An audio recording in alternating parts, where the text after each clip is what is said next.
सभी मनुष्यों की एक डार्क साइड होती है। हम लोगों के जीवन में भी कुछ डार्क इश्यूज होते हैं। जीवन में आगे बढ़ने के लिए हमें अपने डार्क साइड के डेमन से लड़ना पड़ता है। इमोशनल ब्रेकडाउन के समय जब उनके पास कोई भी रास्ता नहीं होता है तो मुजान जैसे लोग उनको डेमन्स में बदल देते हैं। हालांकि हानतेंगु जब इंसान था तभी वो बहुत ज्यादा कायर और डरपोक था। उसकी प्राइमल इमोशन के कारण उसके 4 क्लोन बने, सेकिदो एंगर को, कराकू जोए को, आइजेत्सु सारो को और अंत में उरोगी जो कि प्लेजर को प्रेजेंट करते हैं। उसकी सभी क्लोन्स बहुत ही ज्यादा ताकतवर हैं और उनकी पावर लेवल एक अपर रैंक के डेमन जैसी है। मुझे डेमन स्लेयर के राइटर से केवल एक ही बात पूछनी है, भाई साहब कौन सा नशा करते हो? साले डेमन्स की आंखों में नंबर लिख दिया। अभी मैं यही नहीं हजम कर पा रहा था, तभी मुझे एक नई चीज को हजम करना पड़ रहा है। साला क्लोन्स के जिप पे इमोशंस आखिर क्यों लिखा? वो नहीं लिखता तो भी क्या फर्क पड़ता। इसमें मुझे उतना ही लॉजिक मिला जितना कि सल्लू भाई के पिक्चरों में मिलता है। आप लोगों को एक बात समझनी चाहिए, हानतेंगु बहुत ही ज्यादा खतरनाक है। उसने बहुत से डेमन स्लेयर को मौत के घाट उतारा है और इसका रीजन उसके क्लोन्स हैं। कोई भी डेमन स्लेयर उसकी कमजोरियों का पता नहीं लगा पाया। तांजीरो, हाशिरा और गेन्या के कारण हानतेंगु के क्लोन्स समन हुए और उनके इरादों से लगता है कि स्वॉर्ड स्मिथ विलेज और डेमन स्लेयर्स पूरी तरीके से बर्बाद हो जाएंगे। तो चलिए दोस्तों, एक स्पॉइलर वार्निंग के साथ इस वीडियो को आगे बढ़ाया जाए। शुरुआत में हम देखते हैं कि मुइचिरो उस पोर्ट डेमन के सर को काट देता है। बार बार रीजनरेट होने के कारण मुइचिरो उसके पोर्ट को काट देता है। वो समझ जाता है कि इसकी ताकत उसके पोर्ट से आती है। कोतेत्सु दौड़ते हुए आता है और वो मुइचिरो को गले लगा लेता है। मेरी जान बचाने के लिए थैंक यू। मैं बहुत डरा हुआ था, मुझे लगा कि मैं मर जाऊंगा। मैंने तुमको जितना भी भला बुरा कहा उसके लिए मैं माफी मांगता हूँ। मुइचिरो, कोतेत्सु मेरे पास इसके लिए समय नहीं है, तुम्हें जो करना है वो करो, मैं यहाँ से जा रहा हूँ। मेरी बात सुनो, हमें कानामोरी और हकानेजुका को बचाना होगा। हम अगर लेट करेंगे तो वो लोग मारे जा सकते हैं। नहीं कोतेत्सु। तभी हम देखते हैं कि मुइचिरो को एक फ्लैशबैक सीन याद आता है जिसमें कगाया मुइचिरो को बताते हैं, मुइचिरो जब तक तुम जिंदा रहोगे तुम कोई न कोई रास्ता निकाल लोगे, इसीलिए तुम्हारी पहली प्राथमिकता यही होगी कि तुम किसी न किसी तरीके से इस चीज को सरवाइव कर जाओ। तुम्हें तुम्हारी मेमोरीज भी मिल जाएंगी। जो चीज आज तुम्हें बेवजह लग रही है मुइचिरो, हो सकता है वो आने वाले समय में तुम्हारे दिमाग के धुंध को साफ कर दे। हम देखते हैं कि मुइचिरो बहुत ही ज्यादा जख्मी होता है। वर्तमान में हम देखते हैं कि मुइचिरो इसके बाद कोतेत्सु को लेकर वहां से भागने लगता है। मुइचिरो, कोतेत्सु अगर मैं उन दोनों को बचाने जाऊंगा तो मैं विलेज को नहीं बचा पाऊंगा। दूसरे सीन में हम तेंजिरो को देखते हैं, वो सोनिक स्क्रीम यूज कर रहे उरोगी के पैर को काट देता है। तेंजिरो नोटिस करता है कि उस कटे हुए पैर से एक और क्लोन तैयार हो जाता है और वो दोनों क्लोन मिलके वापस तेंजिरो पर सोनिक स्क्रीम यूज करते हैं। लेकिन तेंजिरो नोटिस करता है कि उन दोनों क्लोन्स की स्क्रीम उरोगी के स्क्रीम से काफी कमजोर है। तेंजिरो, मैं समझ गया कि इन लोगों के ताकत का राज क्या है। अगर वो लोग अपनी बॉडी को 4 से ज्यादा भाग में डिवाइड करेंगे तो उनकी ताकत कमजोर पड़ जाएगी। तभी उरोगी तेंजिरो पर पीछे से अटैक कर देता है। तेंजिरो, मुझे इस डेमन को हराना होगा और जल्द से जल्द मुझे नेजुको और गेन्या के पास पहुंचना होगा। लेकिन उरोगी एक नंबर का कमीना है, वो तेंजिरो को मार के ही मानेगा, वो उसको जिंदा नहीं जाने देगा। मेरे पंजे डायमंड को भी काट देते हैं। तुम्हारे शरीर के चीथड़े उड़ाने में मुझको बहुत मजा आएगा। तभी तेंजिरो उसके सर को 2 भागों में काट देता है।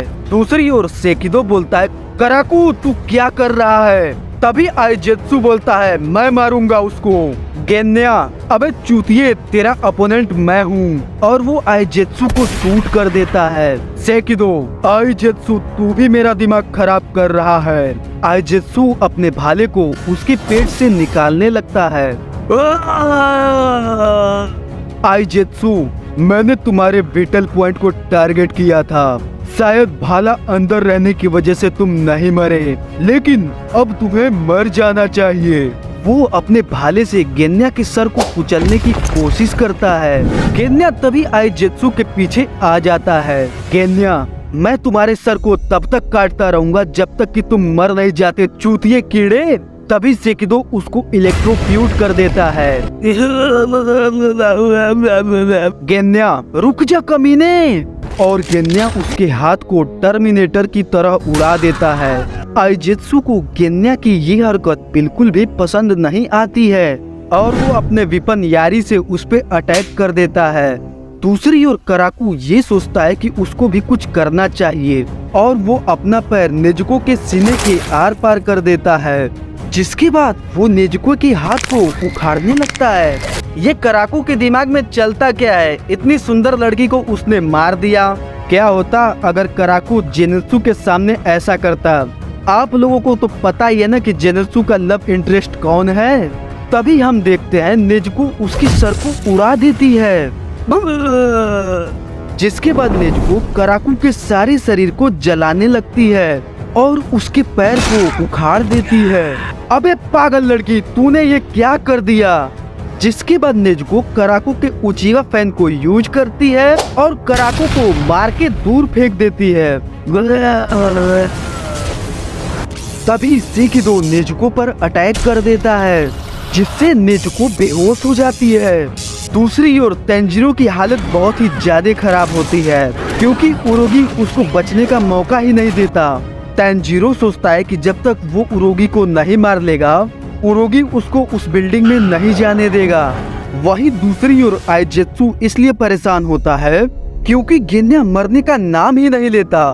गेन्या, मेरा नाम है गेन्या, तुझे मेरा नाम याद तो रहेगा ना, क्योंकि मैं तुझे मुक्ति दिलाऊंगा कमीने। दूसरी ओर तेंजिरो के दिमाग में एक आइडिया आता है, जिसके बाद तेंजिरो अपनी तलवार उरोगी के मुंह में घुसा देता है। वजन बढ़ने के कारण उरोगी का बैलेंस बिगड़ जाता है और वो दोनों उस बिल्डिंग में क्रैश कर जाते हैं। उरोगी अपना नुकीला पंजा तेंजिरो के पीठ में धंसा देता है। वो नेजुको की हालत देखकर काफी डर जाता है। मेरी बहन के साथ ऐसा मत कर, रुक जा।